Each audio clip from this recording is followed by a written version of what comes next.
Dans cette vidéo, nous allons parler de composition de fonctions. Ces compositions vont faire intervenir des fonctions d'une et de deux variables, et nous allons voir comment nous pouvons dériver ces compositions. Le programme de MPSI indique clairement que l'un des objectifs de ce chapitre sur les fonctions de deux variables est de maîtriser la règle de la chaîne que nous allons voir tout de suite. Pour cette règle de la chaîne, nous allons considérer trois fonctions.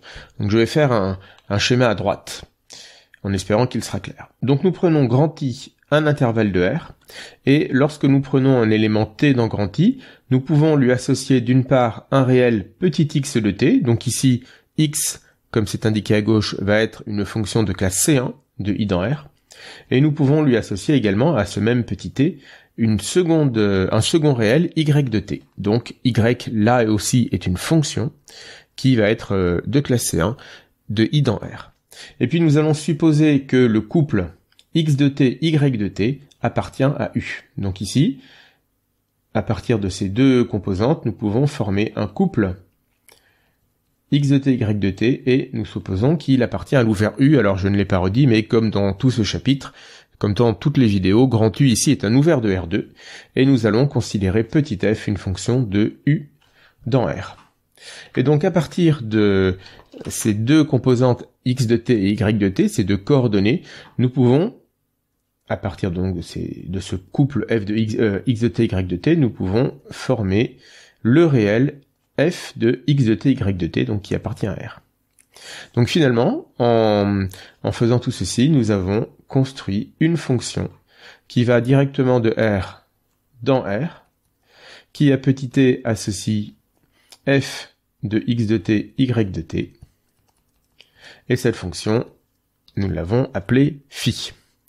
Donc si nous supposons tout ceci, donc nous avons une condition sur les ensembles de départ et d'arrivée, il faut que l'ensemble x de i croix y de i soit inclus dans U, ce qui signifie, comme je l'ai dit tout à l'heure, que pour tout t, le couple x de t, y de t est dans U. Ça, c'est une condition pour avoir le droit de former cette composition, pour pouvoir construire la fonction phi. Et ensuite, nous avons des hypothèses de régularité. Nous supposons que f, y et x sont de classe C1. Sous ces hypothèses, la fonction phi va aussi être de classe C1. C'est le premier résultat important que nous donnons dans cette règle de la chaîne. Et le second résultat qui vient ensuite, c'est que nous sommes capables de donner la dérivée de phi. Alors il s'agit ici d'une dérivée, puisque phi est une fonction de R dans R. Donc cette dérivée, c'est bien phi' de t. Maintenant, nous pouvons, il est pratique de l'écrire sous cette forme, nous dérivons f de x de t, virgule y de t en fonction de t. Donc j'insiste, t est la variable réelle, x et y ici sont des fonctions.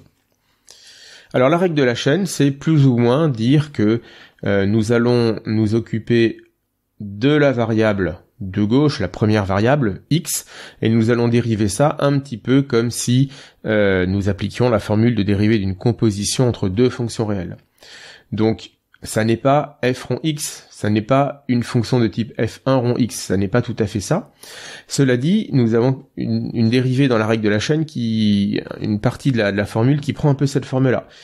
Nous allons ici, comme dérivée, obtenir un premier morceau où nous allons dériver tout ce qui se passe en fonction de x. Donc x' de t fois la dérivée de f en fonction de x.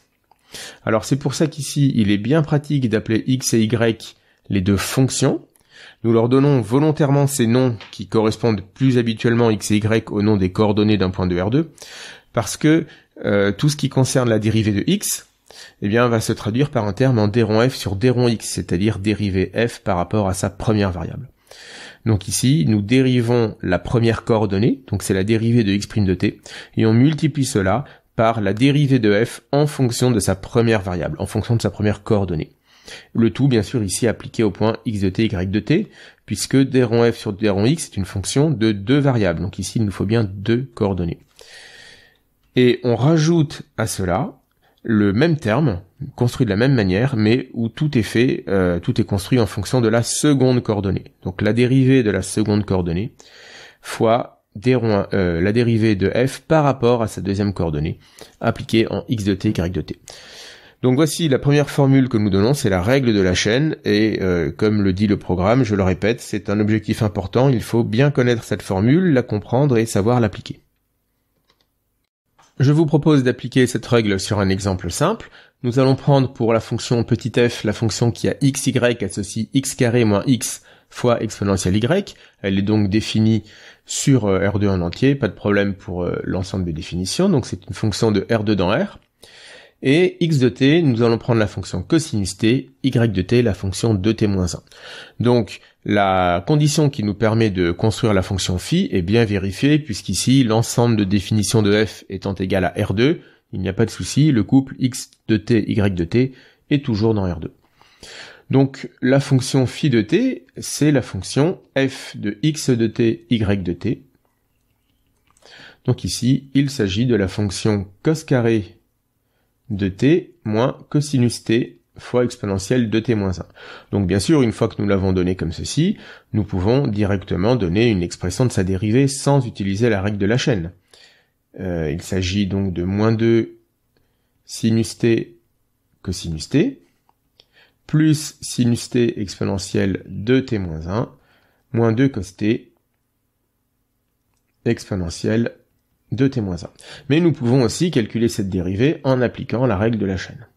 Donc, si je calcule d rond f sur d rond x au point de coordonnées x de t, alors je vais peut-être commencer tout simplement par calculer d rond f sur d rond x en xy, où ici xy c'est finalement les coordonnées d'un point, et ce ne sont pas les fonctions x et y de t, comme je l'ai fait d'ailleurs sur la première ligne.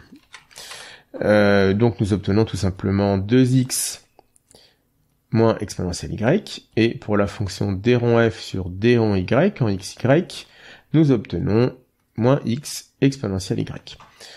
Ce qui nous donne d rond f sur d rond x en x de t, y de t,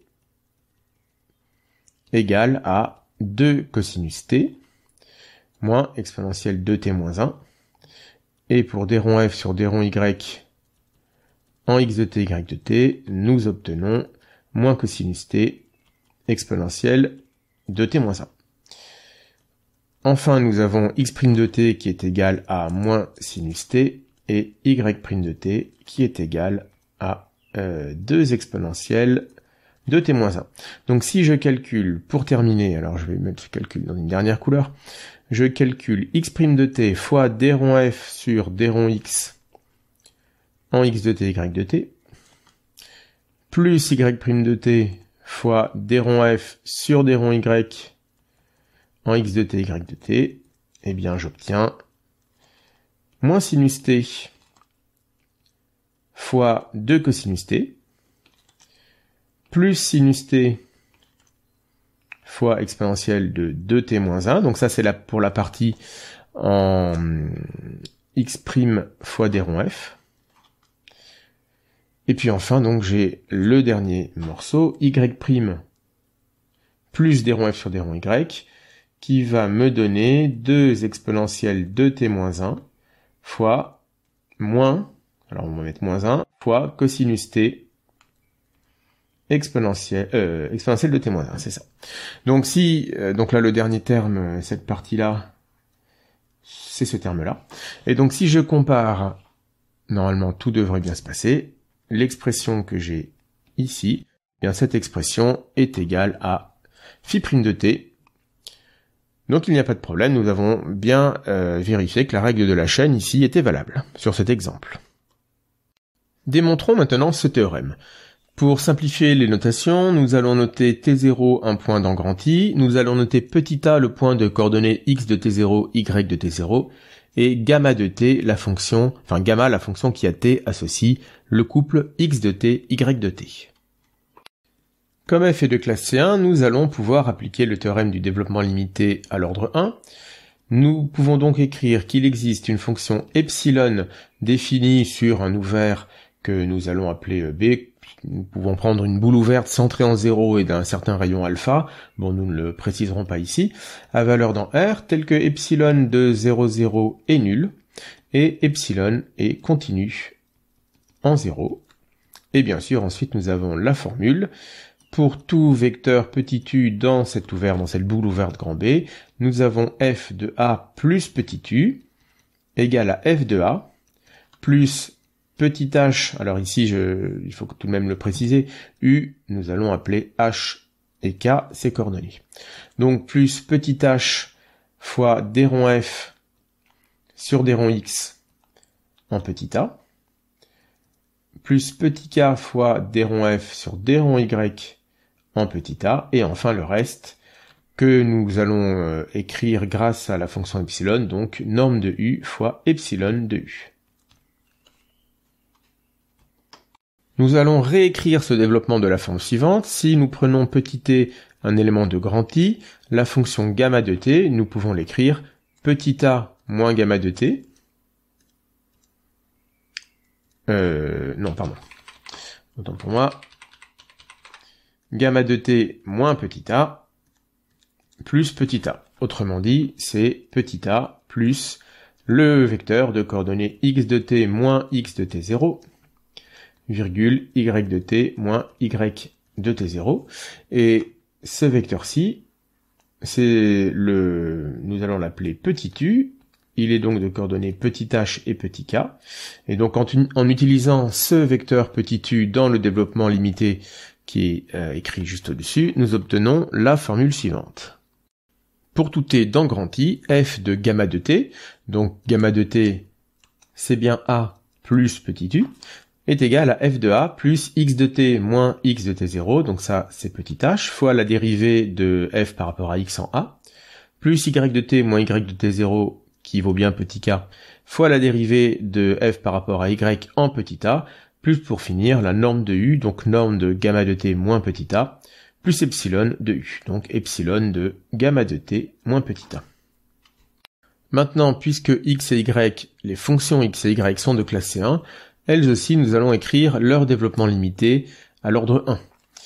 Donc, il va exister cette fois-ci deux fonctions epsilon 1 et epsilon 2, toutes les deux définies sur i et à valeur dans R, qui toutes les deux valent 0 en t0.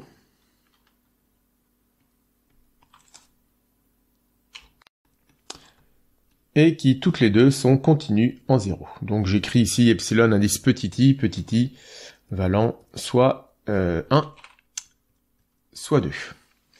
Et donc tel que, pour le développement de x au voisinage de t0, nous obtenons x de t égale x de t0 plus t moins t0 x' de t0 plus t moins t0 fois epsilon 1 de t.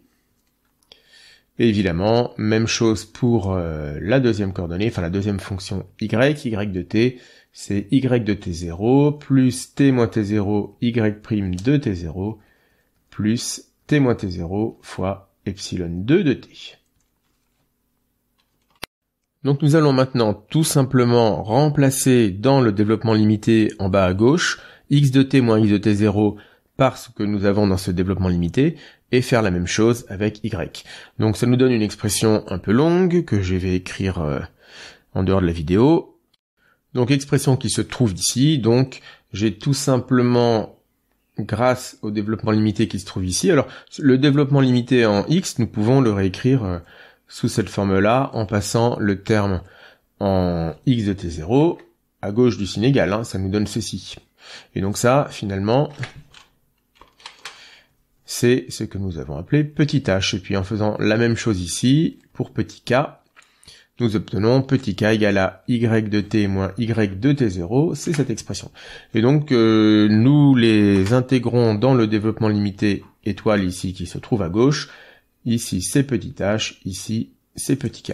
Et ce développement, nous allons le développer, nous allons effectuer le produit des termes en d rond f sur d rond x et d rond f sur d rond y. Donc il nous reste f de a plus t moins t0 x' de t0 fois d rond f sur d rond x en petit a plus t moins t0 y' de t0 fois d rond f sur d rond y en petit a, et enfin tout ce qui va être le reste, c'est-à-dire un gros terme, qui va être en t0, t moins t0 epsilon 1 de t fois d rond f sur d rond x en a, plus t moins t0 epsilon 2 de t fois d rond f sur d rond y en a, plus la norme de gamma de t moins a fois epsilon de gamma de t moins a. Bon, voilà, c'est un petit peu long à écrire. Et nous allons tenter de démontrer que ces deux premières lignes, ce sera la partie régulière d'un développement limité à l'ordre 1 d'une fonction d'une variable, et qu'ici nous avons un reste en petit o de t, en petit o de t moins t0, pardon, ce qui va nous assurer que f de gamma t, alors f de gamma t, je rappelle que c'est phi de t, ce qui nous assurera que phi de t admet un développement limité à l'ordre 1 en t0. Donc, nous avons ici la partie constante, évidemment c'est la limite de phi en petit a, c'est phi de a, et toute la partie que nous avons ici, eh bien cela va être t moins t0, facteur de la dérivée de phi en t0. Alors si je le réécris de manière un peu plus propre, nous voyons qu'ici, je peux mettre en facteur t moins t0 dans ce terme-là, et donc tout ce que je viens de mettre entre parenthèses, ce sera l'expression de la dérivée de phi en t0. C'est exactement ce que nous voulions démontrer, c'est la règle de la chaîne. La dérivée de x en t0 fois d rond f sur d rond x au point petit a, c'est-à-dire au point de coordonnées x de t0, y0, d rond f sur d rond x, et ensuite la dérivée de y fois d rond f sur d rond y. Donc ce qu'il reste à montrer, c'est que la partie qui se trouve ici est un petit o de t moins t0 lorsque t tend vers t0. Donc nous allons nommer r de t cette partie-là. Il s'agit tout simplement de montrer que r de t peut s'écrire sous la forme t moins t0 fois une fonction que nous allons appeler epsilon 3 de t, avec epsilon 3 qui tend vers 0 en 0. Donc je vais repasser en noir. Donc dans r de t, nous avons déjà une première partie dans laquelle nous pouvons mettre t moins t0 en facteur. T moins t0, facteur de epsilon 1 de t fois d rond f sur d rond x en a, plus epsilon 2 de t fois d rond f sur d rond y en a. Bon, et bien là, c'est très simple. Epsilon 1 de t, par hypothèse, cette fonction tend vers 0. Alors, c'est pas en 0, c'est en t0. Quand t tend vers t0, cette fonction epsilon 1, nous avons justement supposé qu'elle tendait vers 0. Et nous avons fait la même hypothèse pour la fonction epsilon 2. Ici, nous avons une constante. Ici, c'est également une constante, donc il n'y a pas de souci. Toute cette partie-là tend vers 0 lorsque t tend vers t0, et nous avons bien notre t moins t0 en facteur. Donc c'est bon pour la première partie de r de t qui se trouve dans la première ligne de l'expression ici, page de gauche. Il nous reste un second terme, qui est celui de la deuxième ligne, dans lequel en facteur nous avons gamma de t moins a, en norme. Ce terme donc c'est gamma de t moins gamma de t0, et pour faire apparaître en facteur t moins t0, eh bien nous allons diviser toute cette quantité par t moins t0.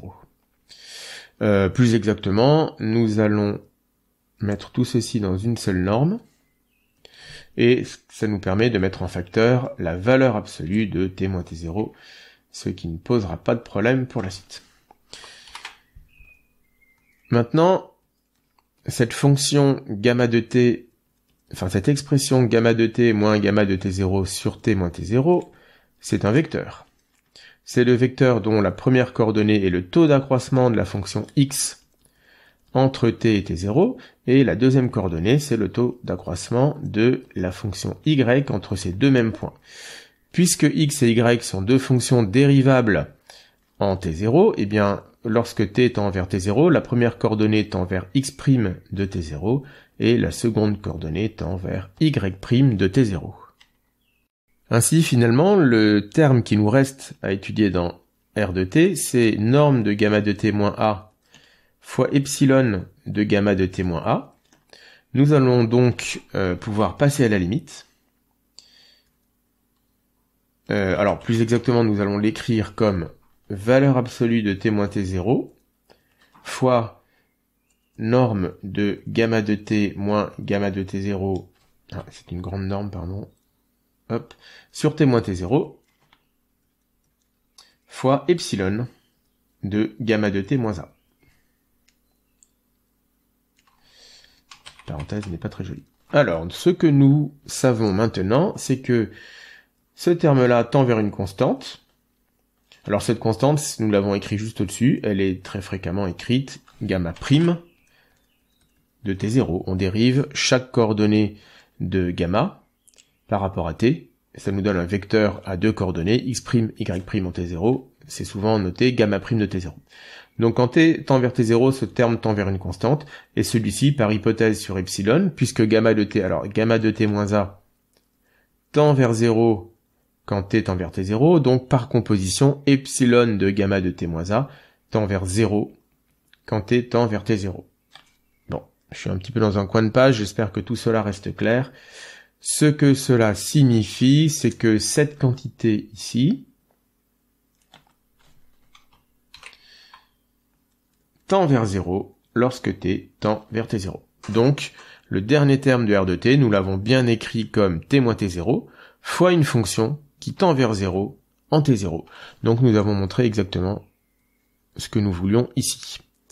Donc finalement, en récapitulant, nous avons montré, alors je vais tout simplement recopier tout cela, nous avons démontré que la fonction phi de t, c'est-à-dire f de gamma de t, était égale, alors je vais l'écrire ici, est égale lorsque t tend vers t0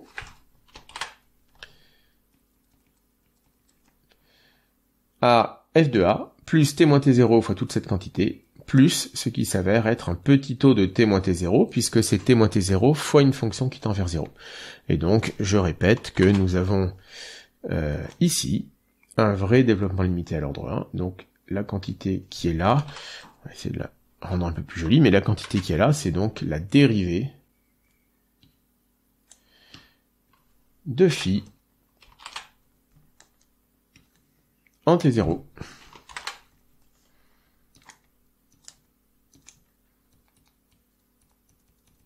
Et donc, nous avons démontré la règle de la chaîne. Remarquons que gamma t, si nous l'écrivons en colonne, c'est le vecteur de coordonnées x de t, y de t, et donc nous notons, comme je l'ai dit tout à l'heure, gamma prime de t, le vecteur de coordonnées x' de t, y' de t. Et puis nous rappelons que le vecteur gradient de f en xy, c'est le vecteur de coordonnées d rond f sur d rond x en xy, et d rond f sur d rond y en xy. Donc, si nous effectuons le produit scalaire du vecteur gamma prime de t et du vecteur gradient de f au point de coordonnées x de t, y de t, ce qui en fait est le point de coordonnées gamma de t, nous allons l'écrire comme ça, eh bien nous remarquons que nous obtenons exactement x' de t fois d rond f sur d rond x en gamma de t, plus y' de t fois d rond f sur d rond y en gamma de t, et c'est exactement le second, enfin c'est la formule de la règle de la chaîne. Donc ici c'est exactement phi' de t, ou encore si vous préférez, la dérivée par rapport à t de f de gamma de t. Donc la formule de la règle de la chaîne peut très bien s'écrire avec un produit scalaire. Peut-être que cela vous arriverez peut-être mieux à mémoriser cette règle écrite sous cette forme. Donnons une nouvelle définition. Si nous fixons un réel petit z, nous allons appeler ligne de niveau de f d'altitude petit z, ou plus simplement ligne de niveau z, l'ensemble de tous les points x, y de u dont l'image par f est égale à z, c'est-à-dire l'image réciproque du singleton z par petit f. Donc regardons comme exemple, reprenons à nouveau comme exemple la fonction f que nous voyons depuis le début de ce chapitre, dont le graphe en 3D donc se trouve sur la figure de gauche. Nous allons tenter de voir à quoi peut ressembler la ligne de niveau 0,3 pour cette fonction f. Donc pour ça, il nous faut déterminer tous les points dont l'image par f se trouve à l'altitude 0,3, c'est-à-dire dont l'image par f est égale à 0,3. Alors là, je suis en train de dessiner 0,2, 0,3 c'est ici. Donc je vais prendre le plan horizontal d'altitude 0,3 et je vais en prendre l'intersection avec le graphe de f. Donc il faut avoir un petit peu de vision en 3D, on imagine que ça fait quelque chose comme ceci. Et cette intersection, si je la projette sur le plan horizontal de niveau 0, d'altitude 0, bon, j'obtiens une sorte de haricot comme ça en bas. Et cette courbe, nous la retrouvons exactement sur la figure qui est ici. Ici, nous avons tracé une courbe qui se trouve donc dans le plan, une courbe du plan, qui est la courbe que je viens de dessiner à gauche. Nous pouvons bien sûr faire la même chose pour toutes les altitudes. Par exemple, pour l'altitude moins 0,3, donc nous avons ici l'altitude moins 0,3. Si nous prenons l'intersection, en rose ce sera un peu mieux, si nous prenons l'intersection du plan d'altitude moins 0,3 avec le graphe, nous obtenons ici cette partie-là, quelque chose comme ça. Et donc cette partie du plan, elle est représentée ici. Bon, c'est cet ensemble-là, elle est représentée ici sur cette figure. Donc sur la figure de droite, nous avons tracé de 0,05 en 0,05 toutes les lignes de niveau de f. Dans la vie de tous les jours, il y a une situation assez fréquente où l'on peut être confronté à des lignes de niveau, c'est lorsque l'on lit une cartesienne. Donc en voici un exemple à droite. Sur les cartesiennes, vous avez ici en beige des lignes de niveau, et il est indiqué à intervalles réguliers les altitudes de ces lignes de niveau. Il y a une ligne de niveau tous les 10 mètres. Et celles qui sont pour des centaines de mètres sont un peu plus épaisses. Donc on voit ici cette ligne un peu plus épaisse, c'est la ligne des 300 mètres.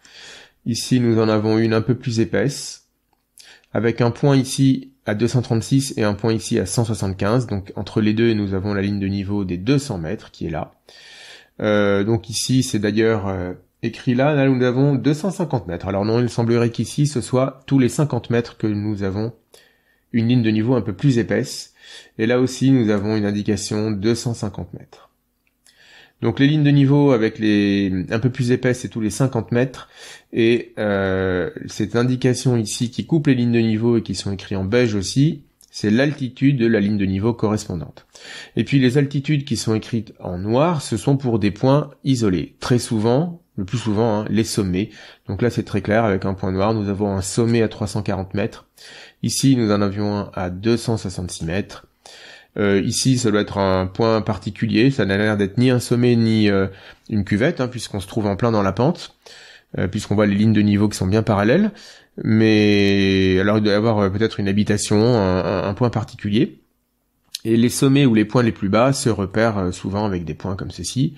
On devine aussi sur le terrain que le ruisseau qui est ici dessiné en bleu, de manière fort logique, il se trouve dans un creux, donc ici nous devons avoir une ligne de niveau plus basse que celles qui sont autour.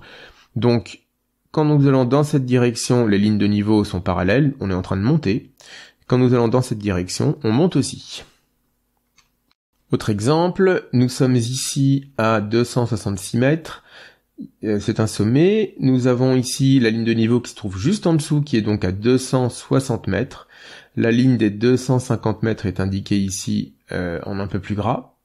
Et donc ici, c'est toujours c'est aussi, on voit que c'est la ligne des 250 mètres, c'est aussi une ligne à 260 mètres. Alors ça, c'est un peu trompeur, il faut bien voir qu'ici, on a la ligne, si on la continue, c'est la ligne un peu plus épaisse qui est en 250 mètres. Et donc celle qui est ici, c'est nécessairement 250 mètres aussi. Donc entre les deux, ici, là, on est un peu plus haut que 250 mètres, on est entre 250 et 260 dans toute cette zone-là. Et puis là, on se retrouve à 260 et un peu plus haut en 266. Là, on continue de monter, donc 270, 280, 280, avec par là, un peu en dessous, un point à 272 mètres, 290, et on finit bien par atteindre la ligne de niveau à 300 mètres. Donc si je nettoie un peu mon schéma, je vais maintenant je vais me déplacer sur ce terrain le long de cette droite. Je vais plutôt la mettre en rouge. Je vais me déplacer le long de cette droite et je vais essayer de comprendre à quelle altitude je me trouve à chaque fois que je marche le long de cette droite. Et je vais donc dessiner le profil de rencontré sur la droite rouge qui est en dessous. Donc on voit qu'ici, à cet endroit, on est à une altitude maximale qui va être de 266 mètres. En tout cas, on a un sommet. Et puis si je me déplace à partir de ce sommet vers la gauche, je vais arriver jusqu'au ruisseau qui va être le point bas, par là. Alors il faut compter les lignes. Ici c'est en gras, ici c'est en gras, ici nous devons avoir 150, ici ça doit être 100 mètres. C'est d'ailleurs indiqué là. Et là on est à la ligne de niveau en dessous 90 mètres, donc on est à la louche à peu près dans les 80 mètres. Et là on descend. Donc on descend au début très lentement puisque la ligne des 250 mètres n'est que par là. Donc là on descend très lentement. Et puis plus les lignes de niveau sont serrées et plus on descend. Donc là très clairement il y a tout d'un coup un passage plus abrupt. On remonte très fort aussi à cet endroit-là, jusqu'à ce qu'on arrive. Alors là on voit que les lignes sont un peu moins serrées. Quand on va là on continue de monter tout le temps mais de manière beaucoup plus légère. Et à cet endroit-là, quand on est tout au bord, on a ici 236 mètres, donc là ça va être les 230 mètres, on est entre les deux, donc on va dire vers 235 mètres. Bon, mon échelle est pas parfaite, hein, 80 mètres c'est peut-être beaucoup plus bas que ça. Et donc on monte très fort au début, et puis ensuite ça ralentit jusqu'à 235 mètres. Bon, évidemment ici c'est probablement un peu plus lisse que ce que j'ai fait, mais voici le profil que l'on rencontre sur cette ligne de niveau. Bon, donc ces dernières minutes, on a plutôt fait de la cartographie que des maths, mais c'est une des applications qu'il faut avoir en tête pour les lignes de niveau. Et donc, bien entendu, il y aura une interrogation là-dessus pendant le voyage de classe, quand on fera nos randonnées. Concernant les lignes de niveau, nous pouvons donner le résultat suivant. Imaginons donc que nous avons toujours f une fonction définie sur u, mais maintenant nous la prenons de classe C1, et nous définissons un chemin, ou si vous voulez un arc, de classe C1. Un arc, c'est tout simplement une fonction d'une variable, que nous appelons gamma, qui, à petit t, associe un point de u. Alors on appelle cela un arc ou un chemin. En physique, c'est ce qui correspondrait à une trajectoire d'un mobile dans un plan. Donc t, on l'appelle souvent t d'ailleurs, parce que ça correspondrait au temps. Et x de t, y de t, ce sont les coordonnées du point qui se déplace dans le plan en fonction du temps. Donc imaginons ici nous avons typiquement comme à gauche un marcheur, gamma de t c'est sa position en fonction du temps sur la carte, en tout cas sa position abscisse ordonnée. Et f de gamma t ce serait donc son altitude. Si nous imaginons que le marcheur se déplace le long d'une ligne de niveau, ce qui revient à dire que gamma de i est inclus dans une ligne de niveau, ou si vous préférez, pour tout t, f de gamma t vaut toujours la même chose, f de gamma t est une constante, on se trouve toujours à la même altitude, alors le vecteur vitesse, gamma prime de t, est toujours orthogonal au gradient de f en gamma de t, donc aux lignes de gradient. La démonstration est très simple avec la remarque que j'ai faite juste après la démonstration de la règle de la chaîne. Il faut voir qu'ici, la fonction f rond gamma est constante, puisque, comme je l'ai dit, gamma de i est inclus dans une ligne de niveau. Donc si ce niveau en question c'est petit z, cela veut dire que pour tout t, gamma de t est égal à z. Donc sa dérivée est nulle. La dérivée par rapport au temps de f de gamma de t est égale à 0. Or, cette dérivée, nous avons expliqué que c'était justement le produit scalaire entre gamma prime de t et le vecteur gradient de f en gamma de t. Donc dire que ce produit scalaire est nul, c'est exactement dire que les deux vecteurs gamma prime et gradient de f en gamma de t sont orthogonaux. La conséquence cartographique ou géographique de ça, nous allons le revoir sur la figure de gauche. Imaginons ici que nous sommes en train de randonner et nous marchons en suivant une ligne de niveau. Et nous essayons, à chaque endroit où nous nous trouvons, de voir dans quelle direction est-ce que la pente est la plus forte. Dans quelle direction ça descend ou ça monte le plus fort. Alors évidemment, dans le sens de la marche, dans la direction dans laquelle on marche, ça monte et ça ne descend pas du tout puisqu'on est à plat, puisqu'on suit une ligne de niveau. Ce que dit la proposition précédente, c'est que la ligne de... Alors nous savons que la ligne de plus grande pente, nous l'avons vu dans une vidéo précédente, par définition, par caractérisation, la ligne de plus grande pente, c'est la ligne dont le vecteur directeur est le gradient. Un vecteur directeur est le gradient. Ce que dit la proposition précédente, c'est que la ligne dirigée par le gradient est orthogonale à notre déplacement le long de la ligne de niveau.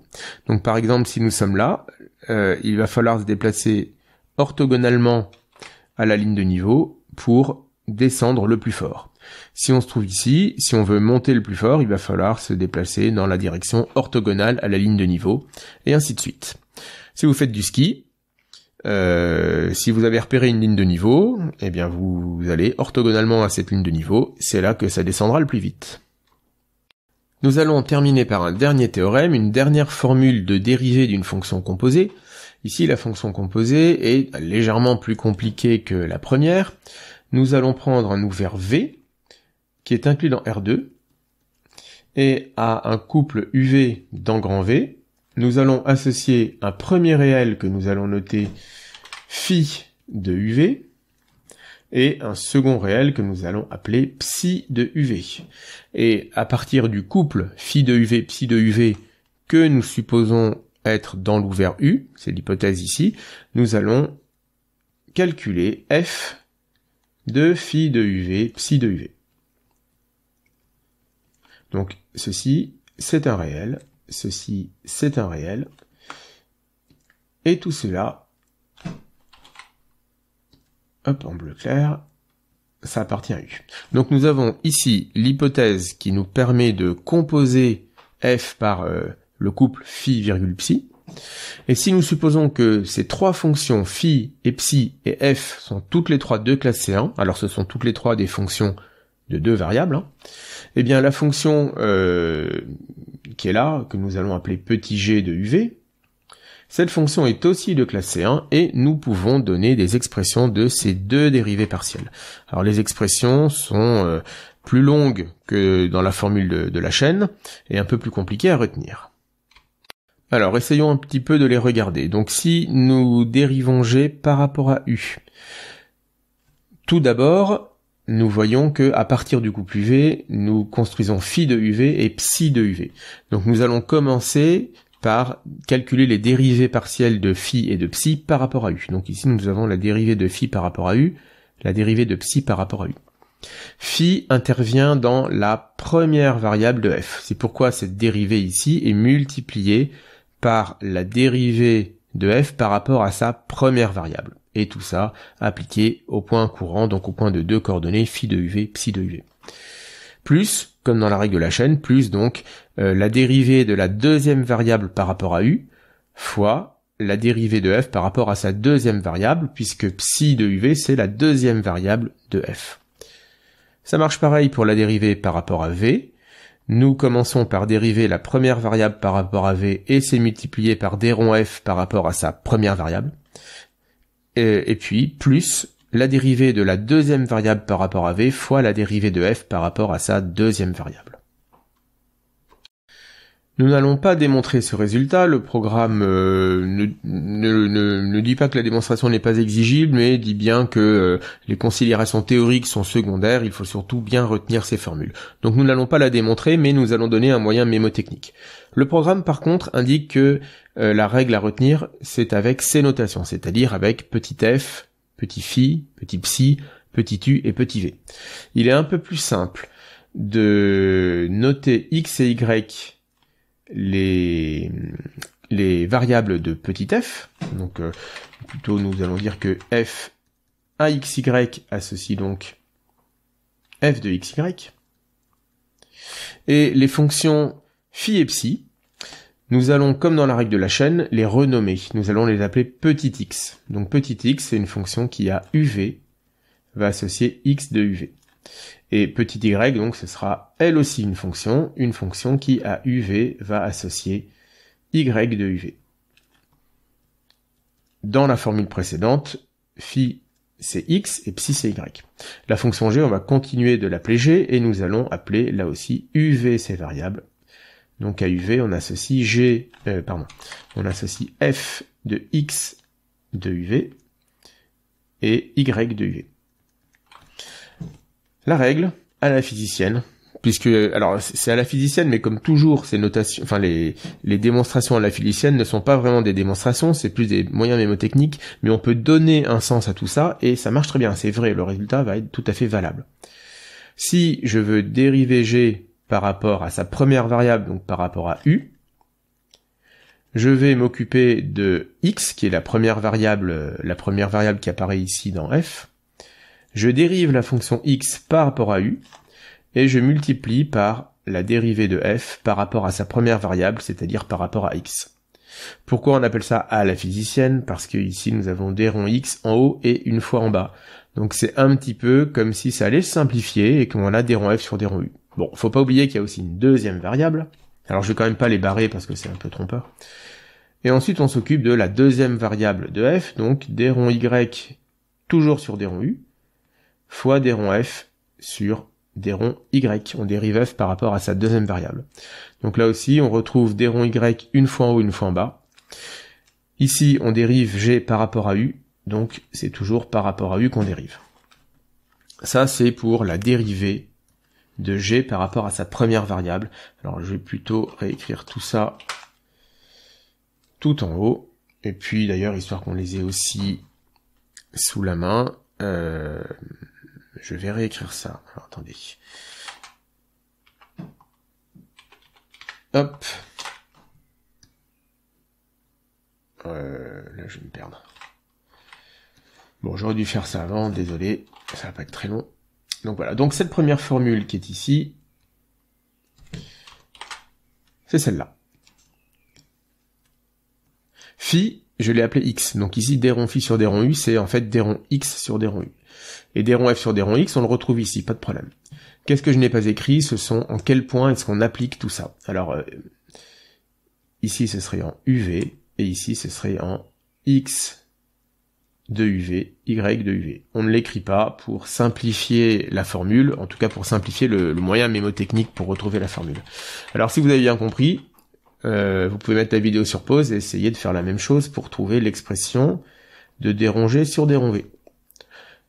Si vous ne mettez pas sur pause, je vous donne la solution tout de suite. Donc, même principe, on dérive par rapport à des ronds V, donc il y a une structure qui va rester toujours la même.